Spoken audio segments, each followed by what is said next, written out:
తాకట్లో ఉన్న మీ బంగారాన్ని విడిపించి ఆ రోజు ఆన్లైన్ రేటుకి కొంటాం. Sharma gold company. నమస్కారం, మీరు చూస్తుంది సుమన్ టీవీ. నేను మీ కీర్తి. నాతో పాటు ప్రముఖ ఆస్ట్రాలజర్ నానాజీ పట్నాయక్ గారు ఉన్నారు.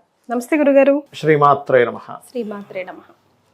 గురుగారు, లాస్ట్ టైం మనం వీడియో చేసినప్పుడే ఉగాది పంచాంగంలో అనుకుంటా మీరు చెప్పారు, ఇలా టెర్రరిస్ట్ అటాక్లు అవ్వచ్చు, నావీకి సంబంధించి డిస్టర్బెన్సెస్ అవ్వచ్చు, నావీలో పనిచేస్తున్న వాళ్ళు చాలా జాగ్రత్తగా ఉండాలి, స్పెషల్గా వాటర్కి సంబంధించిన కెలామిటీస్ లాంటి డిస్టర్బెన్సెస్ లాంటివి వస్తుంటాయి. అచ్చంగా ఇప్పుడు టెర్రరిస్ట్ అటాక్ జరిగింది, ఆ తర్వాత ఇప్పుడు యుద్ధం కూడా థర్డ్ వరల్డ్ వార్ వచ్చేస్తుందా, పాకిస్తాన్ ఇండియా మధ్యలో యుద్ధం అవుతుందా, మనం ఇప్పుడు ఈ వీడియో చేస్తున్న టైంకి ఆ డిస్కషన్స్ కూడా అవుతున్నాయి అండ్ అది త్రూ వాటరే జరుగుతున్నాయి.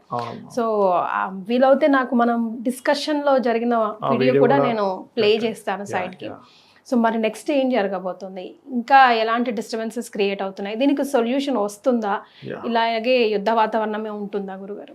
తప్పకుండా అమ్మ. అయితే ఈ విషయాలు ఏవైతే చెప్పామో అవంతా అమ్మవారి అనుగ్రహంతో చెప్పడం జరిగింది. మనకి పూర్వీకులు మనకి మహర్షులు ఇచ్చినటువంటి కొన్ని సూత్రాల ఆధారంగా చెప్పడం జరిగింది. మన గొప్పతనం ఏం కాదు అది.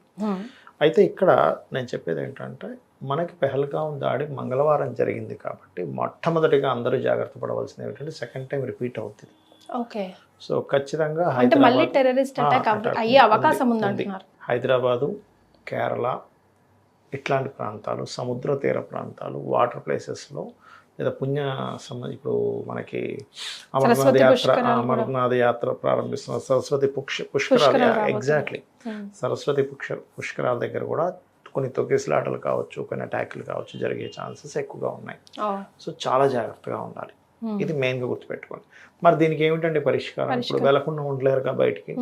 నేను చెప్పేది ఒకటే, దక్షిణామూర్తి స్తోత్రము, అలాగే కాలభైరవ అష్టకము చదువుకొని వెళ్ళండి.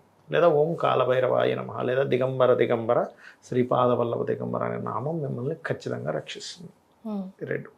ఇక మరొక విషయం ఏంటంటే, చాలామందికి ఏంటంటే ఇప్పుడు అసలు ఇంతకీ పెద్ద యుద్ధం వస్తుందా రాదా, కేవలం ఇండియా పాకిస్తాన్ వరకు మాత్రమే ఉంటే యుద్ధం రాదు. వీళ్ళు దాడులు జరుపుతారు, టెర్రరిస్టులు వాళ్ళ మీద మన సర్జికల్ స్ట్రైక్స్ ఎక్కువగా జరుగుతాయి. ఒకవేళ యుద్ధ సంబంధించి వచ్చినా సముద్ర సంబంధంగా వస్తుంది ఒకటి. ఇంకొక దేశాలు, వేరే దేశాలు సపోర్ట్ చేసి అటాక్ అయితే కనుక అణుబాంబు వేయడం జరుగుతుంది దేశాల మీద. అణు సంబంధంగా వేయడం వల్ల చాలామంది జన నష్టం కూడా జరుగుతుంది. అంటే జరిగితే ఒకవేళ యుద్ధం ఎప్పుడు వస్తుంది అంటే, సింగిల్గా ఒకరి మీద ఒకరు, అంటే కేవలం పాకిస్తాన్, కేవలం ఇండియా చేసుకోదు, సర్జికల్ స్ట్రైకులు చేస్తుంది. ఈ సర్జికల్ స్ట్రైక్లో కొంత భూభాగాన్ని మన పిఓకే ఉంది చూసారా, పిఓకేని ఆక్రమించుకోవడం కూడా కొంత జరుగుతుంది ఇండియా. ఎందుకంటే కుజుడు నీచంలో ఉంటూ ఆయన సింహరాశిలోకి వస్తాడు. నెక్స్ట్ సింహరాశిలోకి వచ్చినప్పుడు కుజుడు కేతు కూడా కలుస్తారు. ఈ కుజకేతువుల కలయిక వల్ల రెండు విషయాలు, ఒకటేంటంటే మన జెండా పిఓకేలో ఎగరడం జరుగుతుంది.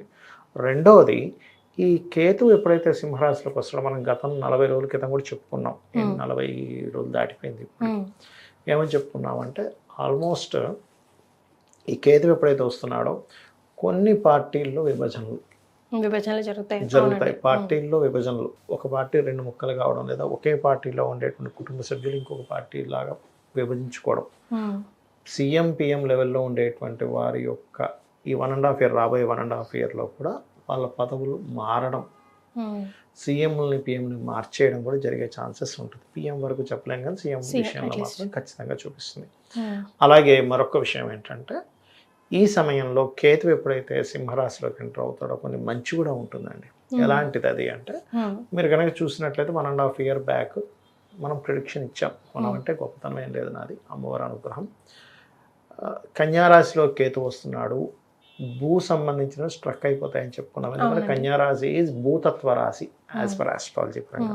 అందుకని మీరు చూడండి, 1.5 year నుంచి పెద్ద భూమి లేదు హైదరాబాద్లో, మొత్తం ఆగిపోయింది పరిస్థితి. ఎక్కడో బాగా మార్కెటింగ్ చేసుకున్నారు, ఏదో కొన్ని అమ్మగలుగుతున్నారు.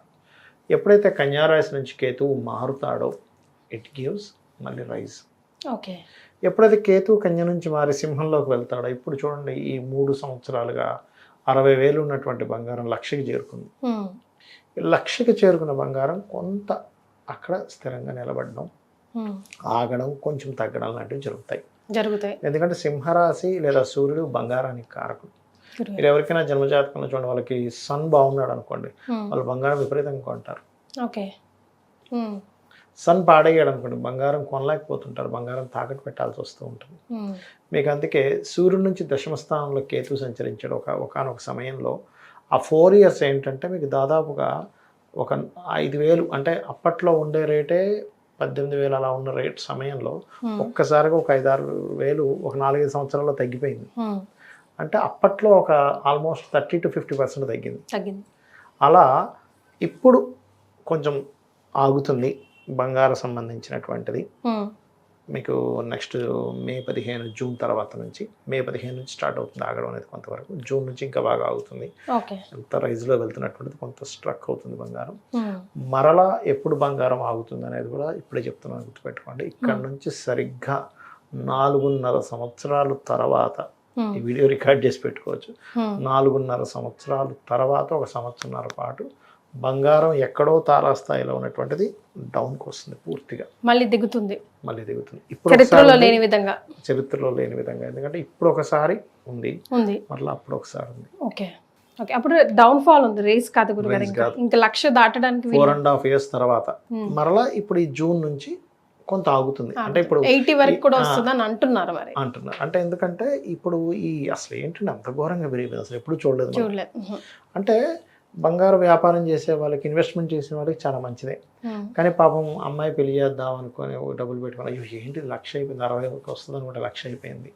ఒకటేసారి 3 సంవత్సరాలు 40,000 పెరగడం అంటే. కానీ చరిత్ర బంగారం విషయంలో ఎప్పుడు మనం పెరగడమే చూసాం, కానీ ఎంతో పెరిగి 100లో తగ్గుతుంది, మహా అంటే 1,000 రూపాయలు కూడా తగ్గుతుంది. మీరు బంగారం రేట్లను కనుక మీరు తీసుకుంటే ఎవ్రీ 20 years ఒకసారి డౌన్ఫాల్ ఉంటుంది మా బంగారానికి. ఓకే గారు, ఇది ఒక సూత్రం దీనికి.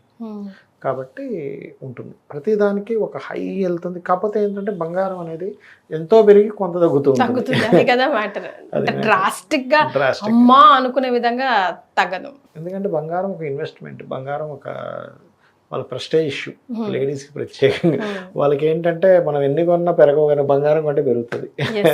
మనం స్టాక్ మార్కెట్ లో ప్రిడిక్షన్ లో కూడా మనం ఇది ఆల్రెడీ మెన్షన్ చేసే, స్టాక్ మార్కెట్ కూడా తగ్గుతుంది, ఫ్లక్చుయేషన్స్ వస్తుందని చెప్పుకున్నాం మనం. యాజ్ ఇట్ ఈస్ అలాగే జరిగింది. స్టాక్ మార్కెట్ ఒకటి కొంచెం ఈ దాడుల విషయంలో రాబోయే 2.5 సంవత్సరాలు కొంత జాగ్రత్తగా ఉండాలి.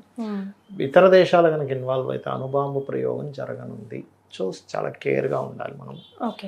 కానీ పీఓకేని ఆక్యుపై చేసుకోవడం, కొంత భాగం ఆక్యుపై చేసుకోవడం జరుగుతుంది. కొంచెం జూన్ నుంచి మే 15 తర్వాత నుంచే కొంచెం ఈ రాజకీయ నాయకులు, లేకపోతే కొంచెం పెద్ద తరహాలో ఉండే గవర్నమెంట్లో ఉండేటువంటి వాళ్ళు కొంత జాగ్రత్తగా ఉండాలి. వాళ్ళు పదవి విరమణలు కావచ్చు, వాళ్ళందరూ వాళ్ళు వదిలేయడం కావచ్చు, లేకపోతే మార్పులు ఇట్లాంటివి ఉన్నాయి బలంగా. గోల్డ్ కొంచెం ఆగడం అండ్ భూమి రేట్లు పెరగడం జరుగుతాయి. భూమి రేట్లు మళ్ళీ భూమిలోకి వస్తాయి. మీకు మనం గత 40 రోజుల వీడియో అక్కడ కూడా చెప్పుకున్నాం అలాగే, బట్ ఇంకోసారి నేను గుర్తు చేస్తున్నాను. అయితే ఈ గురువు రాశుల్లో శని సంచరించేటప్పుడు కోర్టులు, న్యాయ వ్యవస్థ ఆశ్చర్యకరమైనటువంటి తీర్పులను ఇస్తూ ఉంటుంది. మనం అసలు ఎక్స్పెక్ట్ చేయము, ఏంటి ఇట్లాంటి తీర్పు ఇచ్చింది ఏమిటి. అలాగే ఈ 2.5 సంవత్సరాలు అంటే చాలామంది అప్పుడు షష్టగ్రహ కూటమి సమయంలో ఏదో మనకి ఇది వస్తుంది అనుకున్నారు, ఏంటి కరోనా లాంటిది వస్తుంది అన్నారు. మా వాళ్ళు చాలా క్లియర్గా చెప్పారు, కరోనాలు ఏమి రావు, కొంచెం ఇట్లాంటి జల ప్రళయాలు, జల సంబంధంగా యుద్ధాలు వస్తాయని చెప్పుకున్నాము. ఒకటే, ఈ మీనరాశిలో గురు సంచరించేటప్పుడు అందరూ ఈ బ్రెయిన్ రిలేటెడ్వి ఎక్కువ అవుతాయమ్మా ఇష్యూస్. కాకపోతే హెల్త్ పరంగా ఇంకోటి కూడా చెప్పుకున్నాం మనం, అసలు రోగానికి మందే లేని అనుకున్న దానికి మందు కనిపెడతారు అనేటువంటి, అది కూడా రానుంది నెక్స్ట్. ఎందుకంటే రవి రాసులు ఎప్పుడైతే కేతు వస్తాడో ఇట్స్ మంచి సైన్ చెప్పాలంటే.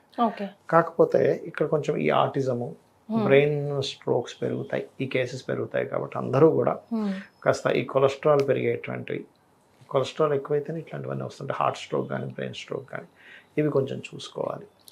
ఈ ఫుడ్ తీసుకునే విషయంలో, ఆయిల్స్ తీసుకునే విషయంలో కొంచెం బ్రెయిన్కి ఎక్కువ ఎక్సర్సైజ్ ఇచ్చేటువంటివి ఏం తినాలి, చాలా ఫుడ్స్ ఉంటాయి కొన్ని, అటువంటివి కొంచెం జాగ్రత్తగా పాటిస్తుండాలి అందరూ. సో గురుగారు చెప్పింది మనం అంతా పాటిస్తే ఆ పవర్ అంతా లోకం అంతా పాకుతుంది అనుకుందాం, అంతే కదా? శ్రీమాత్రే నమః.